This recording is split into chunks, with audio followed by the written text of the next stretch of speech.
दोस्तों इस फिल्म की कहानी है एक यूएस के कैबिनेट मिनिस्टर की, जिसे अपने होने वाली बहू से प्यार हो जाता है और उसके साथ घपाघप कर लेता है। इसके बाद उसके लाइफ में क्या बदलाव आता है यह हमें इस फिल्म में देखने को मिलेगा। तो हेलो दोस्तों, कैसे हो आप सब? उम्मीद है ठीक ही होंगे। दोस्तों इस फिल्म का नाम है डैमेज और ये 1997 में रिलीज हुई थी। इसके IMDb पे रेटिंग है 6.9 आउट ऑफ 10। दोस्तों फिल्म की शुरुआत में हमें दिखाया जाता है स्टीफन नाम के एक आदमी को, जो पेशे से डॉक्टर था, लेकिन इसके बाद उसने पॉलिटिक्स में एंट्री की और आज वो एक कैबिनेट मिनिस्टर है। इसके अलावा स्टीफन के फैमिली में उसकी बीबी इंग्रिड और बड़ा बेटा मार्टिन और छोटी बेटी सैली के साथ एक सुखी लाइफ में जी रहा होता है। और उसका बड़ा बेटा मार्टिन एक जर्नलिस्ट है जो रिपोर्टर का काम करता है। एक दिन स्टीफन के ऑफिस में पार्टी हो रही होती है। वहाँ पे हम लोग देखते हैं एना नाम के लड़की को, जो स्टीफन से मिलने के लिए आती है। वहाँ पे हमें पता चलता है कि एना स्टीफन के बड़े लड़के मार्टिन की गर्लफ्रेंड है। वहाँ पे एना स्टीफन से अपने आप को इंट्रोड्यूस कराती है और उन दोनों में बातचीत हो रही होती है। लेकिन वहाँ पे हमें दिखाया जाता है कि इन दोनों में एक दूसरे के प्रति आकर्षण दिखाई देता है और ये दोनों एक दूसरे को ऐसे घूर रहे होते हैं जैसे कि वहाँ पे ये लोग कच्चा एक दूसरे को खा जाएंगे। इसके बाद एना वहाँ से निकल जाती है, लेकिन स्टीफन का दिमाग तो वहाँ पे हिल गया होता है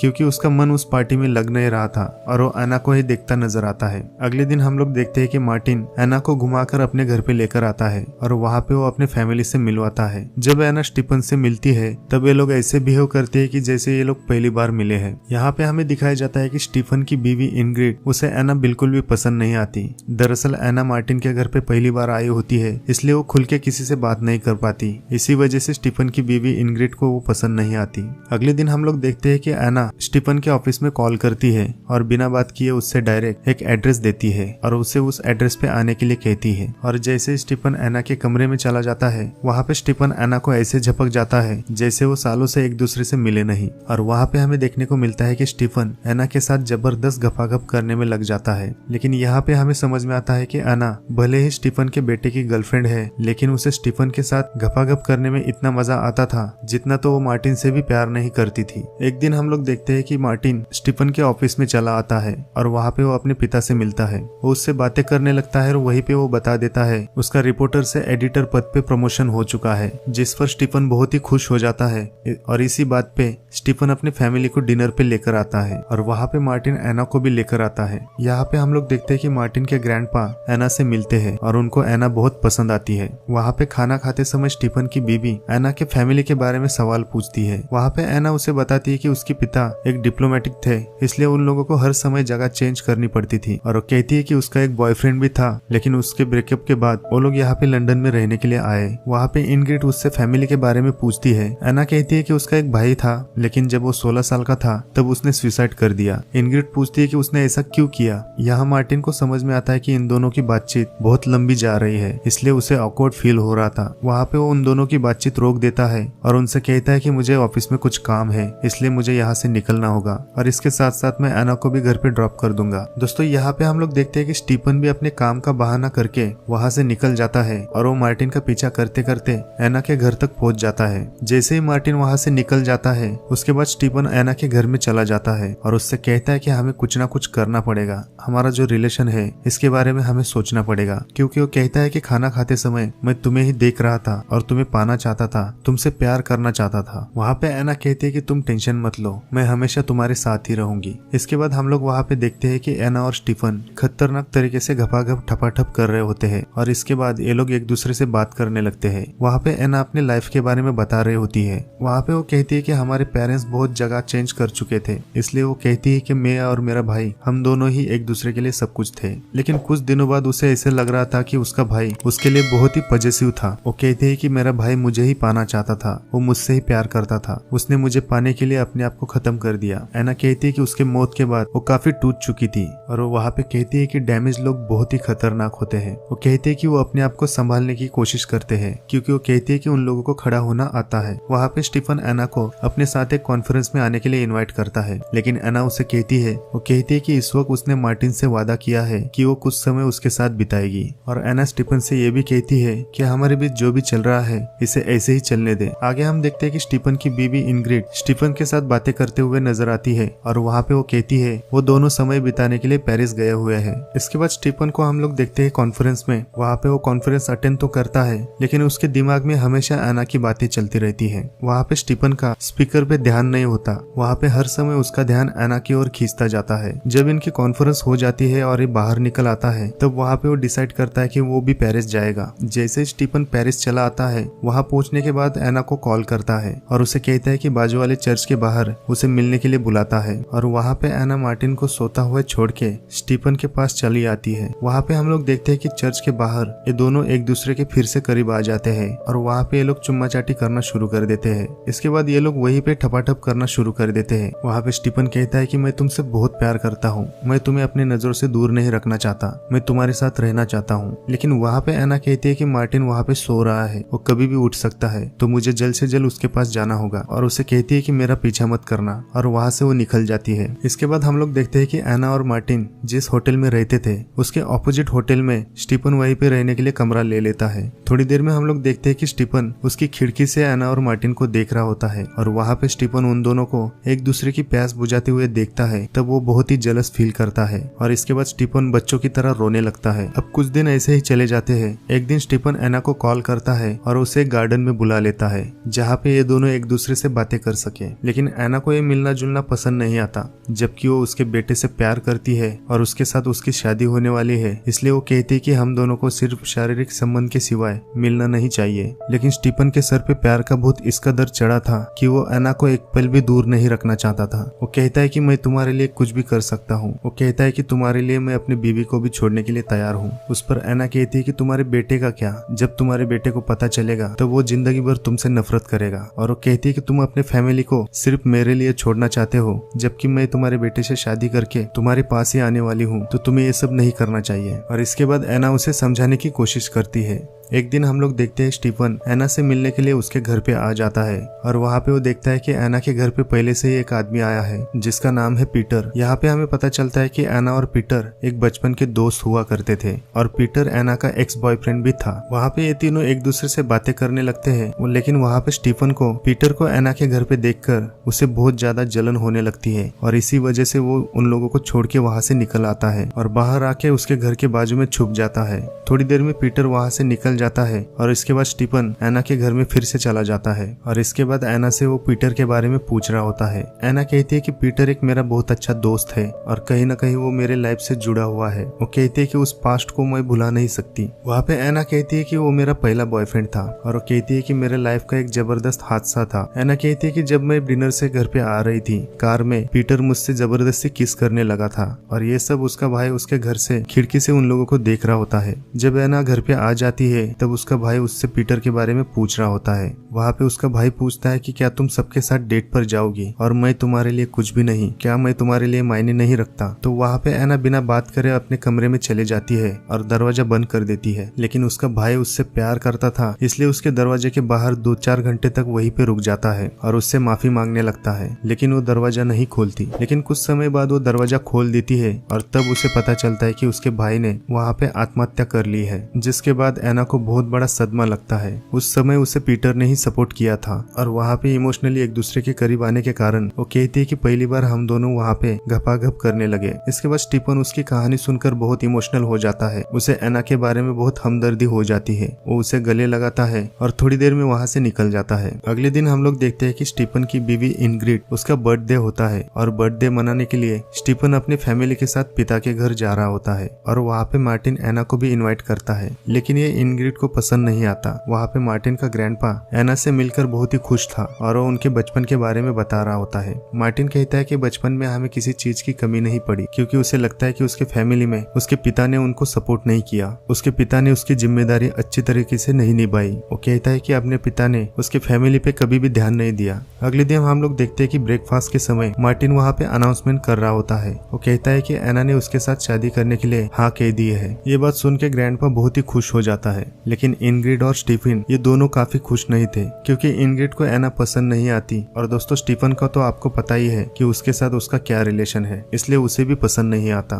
इसके बाद हम लोग देखते हैं कि स्टीफन और मार्टिन ये दोनों पोल पर गेम खेल रहे होते हैं। वहाँ पे मार्टिन स्टीफन से कल रात के बिहेवियर के लिए माफी मांगता है। स्टीफन वहाँ पे उसे माफ कर देता है और कहता है कि कोई बात नहीं। वो पूछता है कि एना और तुम दोनों में शादी की बात कब हुई। वो कहता है कि एना को मैंने पहले ही प्रपोज किया था, लेकिन कंफर्म उससे पूछना था कि वो उससे शादी करेगी या नहीं। मार्टिन कहता है कि जब वो एना के साथ रहता है तब वो सारे गम भुलाकर उसके साथ खुश रहता है। मार्टिन कहता है कि वो एना को एक अच्छी लाइफ देना चाहता है। वहाँ पे मार्टिन की सारी बातें स्टीफन को एक कांटे की तरह चुभ रही थी। वो उनके सामने खुश रहने की कोशिश करता था, लेकिन उसे कुछ भी पसंद नहीं आ रहा था। शाम को हम लोग देखते हैं कि स्टीफन एना के कमरे में चुपके से चला जाता है, जहाँ पर हम लोग देखते हैं ये दोनों वहाँ पर ठपाठप करने लगते हैं। और थोड़ी देर में जैसे ही स्टीफन उसके घर से बाहर निकल आता है, वहाँ पर उसकी छोटी बेटी एना के कमरे से बाहर निकलते हुए उसे देख लेती है। अगले दिन हम लोग देखते हैं कि स्टीफन बेटी सैली को समझाने की कोशिश करता है। वो कहता है कि एना ना तो तुम्हारे माँ को पसंद है और ना ही मुझे पसंद है, और यही बात वो एना को समझाने के लिए उसके कमरे में गया था। और ये सब सुन के उसकी बेटी सैली उसे गुड नाइट कह के अपने कमरे में चली जाती है। अगले दिन हम लोग देखते हैं कि एना की माँ मार्टिन के घर पे मार्टिन से मिलने के लिए आती है। वहाँ पे ये लोग खाना खाते समय बात कर रहे होते हैं। वो कहते हैं कि मार्टिन उसे बहुत पसंद है और इन दोनों की शादी के लिए बहुत एक्साइटेड है। वो कहती है कि एना की कोई भी पसंद उसे पसंद नहीं आती,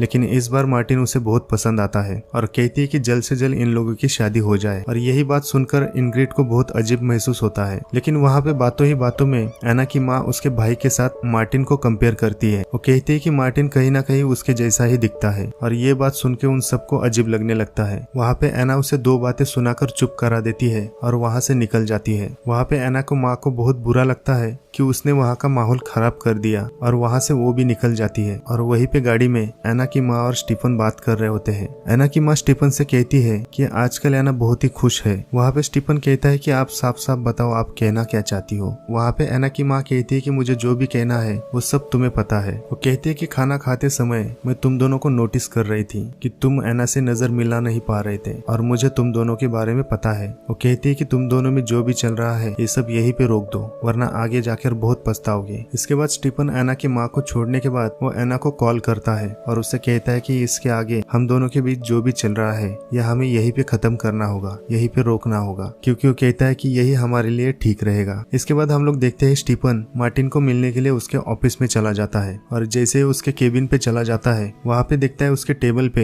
एना और मार्टिन और उसकी एक फोटो रखी होती है। वो उसे देख रहा होता है। थोड़ी देर में मार्टिन वहाँ पे आ जाता है। वो कहता है फोटो अगर आपको अच्छी लगी हो तो आप इसे रख सकते हो। वहाँ पे स्टीफन मार्टिन से माफी मांगने लगता है। वो कहता है कि तुम मेरे बारे में सही सोचते हो। वो कहता है कि मैंने कभी भी तुम पर और तुम्हारी माँ पे ध्यान नहीं दिया, मैंने अपने फैमिली पे ध्यान नहीं दिया, और इसीलिए वो उससे माफी मांगने लगता है। और उससे ये भी कहता है कि तुम वैसे नहीं हो, तुम हमसे अलग हो, तुम अपनी जिम्मेदारियां बहुत अच्छी तरीके से निभाते हो, और वो कहता है कि मुझे तुम पे गर्व है। इसके बाद हम लोग देखते हैं स्टीफन अपने ऑफिस में चला आता है और वो वहाँ पे बहुत ज्यादा सोचने लगता है। यहाँ पे हम लोग देखते हैं उसके घर में उसकी बीवी इनग्रिड स्टीफन को कॉल करती है। स्टीफन उससे कहता है कि उसके ऑफिस में बहुत सारा काम है, इसलिए वो अपने कलीग के साथ काम कर रहा है और वो आज जल्दी घर पे आ नहीं सकता। यहाँ पे हमें पता चलता है कि स्टीफन की बीवी इनग्रिड उसको साफ साफ समझ में आता है कि स्टीफन झूठ बोल रहा है, क्योंकि उसके सारे कलीग उसी के घर में पार्टी के लिए आए होते हैं, तो ये कौन से कलीग के साथ काम कर रहा है, ऐसे उसकी बीवी सोच रही होती है। अगले दिन हम लोग देखते हैं कि स्टीफन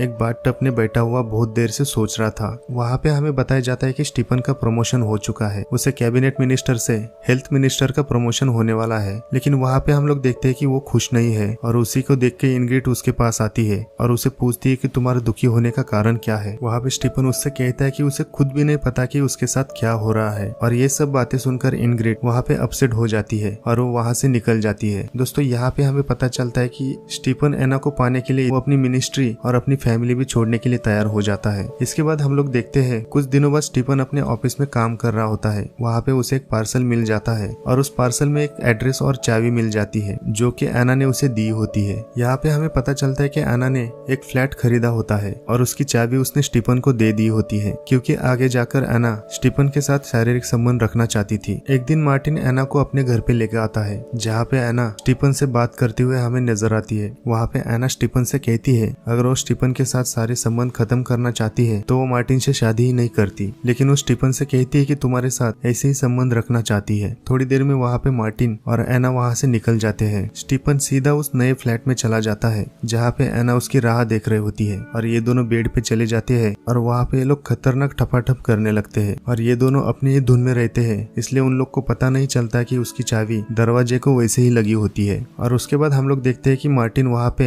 एना को ढूंढते हुए आ जाता है। जैसे वो एना के कमरे के पास चला जाता है, उस कमरे की चाबी दरवाजे पे वैसे ही लगी हुई है। और जैसे ही वो दरवाजा खोल के धीरे धीरे अंदर जाने लगता है और वहाँ पे मार्टिन देखता है कि बेड पर अपने पिता को अपने फियांसे के साथ गपागप करते हुए देख लेता है। और ये सब देखकर मार्टिन शॉक हो जाता है। वो इतना शॉक में चला जाता है कि उसे कुछ समझ में नहीं आता। वहाँ पे स्टीफन उसे समझाने की कोशिश करता है, लेकिन मार्टिन बहुत गुस्से में होता है। जैसे ही वो बाहर जा रहा होता है उसका पैर फिसल जाता है और वो बिल्डिंग से नीचे गिर जाता है। वैसे ही मार्टिन की वहाँ पे मौत हो जाती है। वहाँ पे हम लोग देखते हैं कि स्टीफन उसे देखने के लिए बिना कपड़े के वैसे ही भागते हुए उसके पास चला जाता है। और जब उसे पता चलता है कि उसकी मौत हो चुकी है तो उसे पकड़कर वहाँ पे वो रोने लगता है। कि थोड़ी देर में वहाँ पे पुलिस पहुंच जाती है। और जैसे कि हम सबको पता है कि स्टीफन एक मिनिस्टर था, इसी तरीके से यही न्यूज सारे शहर में धुएं की तरह फैल जाती है और सारी मीडिया वहाँ पे आ जाती है। वहीं पे हम लोग देखते हैं कि एना को मार्टिन का मरने का बहुत दुख हो जाता है और वो बिना कुछ बात किए वहाँ से चुपचाप निकल जाती है। शाम को हम लोग देखते हैं कि स्टीफन अपने घर पे चला आता है। वहाँ पे हम लोग देखते हैं कि इंग्रिड को बहुत ज्यादा चोट लगी हुई है। वो कहती है कि मार्टिन की मौत का दर्द वो बर्दाश्त नहीं कर पा रही थी, इसलिए उसने खुद को चोट पहुंचाई। वो स्टीफन को ये भी बोलती है मार्टिन को अना के नए फ्लैट के बारे में पता नहीं था, लेकिन फ्लैट के उस ओनर ने मार्टिन को कॉल करके बताया था, इसलिए वो वहाँ पे पहुंच गया। और इसलिए वो कहती है कि अगर मार्टिन वहाँ पे नहीं जाता और मार्टिन को ये बातें नहीं पता चलती तो हम दोनों को तुम धोखा देने में कामयाब हो जाते। वहाँ पे वो स्टीफन को गुस्से में कहती है कि मार्टिन की जगह पे तुम्हें मर जाना चाहिए था। वहीं पे वो स्टीफन के ऊपर इतना चिल्ला रही होती है कि वो वहाँ पे रोने लगती है। रोते रोते वहाँ पे वो बेहोश हो जाती है। अगले दिन हम लोग देखते हैं इंग्रिड नींद से जाग जाती है और उसके सामने स्टीफन बैठा हुआ नजर आता है। इंग्रिड उससे कहती है कि क्या तुमने सच में मुझसे प्यार किया था, लेकिन स्टीफन उस पर कोई कमेंट नहीं करता। और उसके खामोशी पे इंग्रिड कहती है कि काश हम लोग एक दूसरे से मिले ही नहीं होते तो ये हालत मुझे देखने नहीं मिलती। इसके बाद स्टीफन अपने ऑफिस में चला आता है और वहाँ पे अपने मिनिस्टर पद से वो इस्तीफा दे देता है। और उसके बाद वो एना के घर पे चला जाता है, जहाँ पे वो एना के माँ से मिलता है। उसकी माँ कहती है कि एना घर पे नहीं है, वो पीटर के साथ कहीं पे चली गई है और वो कहती है कि इसके बाद वो वापस नहीं आएगी। थोड़ी देर में स्टीफन वहाँ से निकल जा रहा होता है, लेकिन जाते समय उसे महसूस होता है कि एना वहीं पर है। और जैसे ही उसके कमरे में चला जाता है वहाँ पे वो एना को देख लेता है। वहाँ पे एना उससे बात नहीं करना चाहती थी, इसलिए उससे मुंह मोड़ लेती है और इसके बाद स्टीफन वहाँ से निकल जाता है। उसके बाद हमें कुछ साल बाद की कहानी देखने को मिलती है, जबकि स्टीफन सब कुछ छोड़ के एक छोटे से गाँव में रहने के लिए आया होता है और वो कहता है कि प्यार से बेहतर दुनिया में कोई चीज नहीं है। यहाँ पे हम लोग देखते हैं कि मार्टिन ने दी हुई वो फोटो उसने बड़ी करके उसके दीवार पर लगाई होती है और वहाँ पर उस फोटो को देखने में पूरा दिन बिता देता है। वहाँ पे वो कहता है कि एना को उसने एयरपोर्ट पे अपने बच्चे के साथ देखा होता है, क्योंकि एना ने सब कुछ भूलकर पीटर के साथ शादी करके अपनी एक अलग लाइफ शुरू कर दी है। उसे लगता था कि एना बाकी लड़कियों की तरह नहीं है, लेकिन दोस्तों एना भी बाकी लड़कियों की तरह निकली। और दोस्तों यहाँ पे इस फिल्म की कहानी खत्म हो जाती है। दोस्तों अगर आपको इस फिल्म की कहानी पसंद आई हो तो इस वीडियो को लाइक करना और शेयर जरूर करना और सब्सक्राइब करके बेल बटन को जरूर दबाना, ताकि हमारे आने वाले हर एक वीडियो का नोटिफिकेशन सबसे पहले आपको मिले। तो मिलते हैं नेक्स्ट फिल्म की कहानी में, तब तक के लिए अपना ख्याल रखना।